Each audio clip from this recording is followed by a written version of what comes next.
how do you approach producing a podcast for a massive platform like Shopify versus an independent show like Talker? Yes. So I definitely think that I go into them with the same energy. It's more about navigating like what I get back. So a lot of the times when it's not a giant corporation, I have a lot more creative freedom and can do things faster.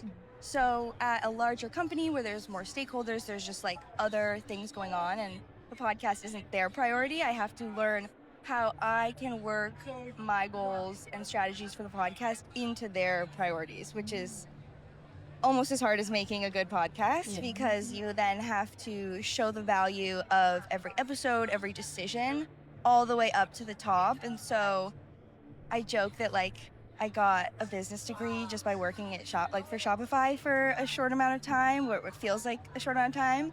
And so I think that really integrating yourself into the place, we'll probably get into this, but I like to say that people think there's not a right or wrong answer on podcasting, and I disagree because if you view your show as a character or a persona, then there are personality traits that your podcast would decide to do or not to do. So with a larger company, it's just thinking about that as a character too. It's just a more complex one. Oh, yeah.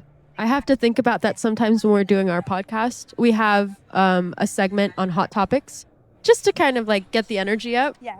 And I will put out the sailor words and I will kind of be a little more spunky than a corporation would like. And I'm like, redo that, please. I'm so sorry. Yes, but at the same time, it's also like they have you for a reason. They didn't want a corporate robot to come in and do what the instruction book said. So I see it as like it's my job to like disrupt, but then like show that it works and it has value and that like.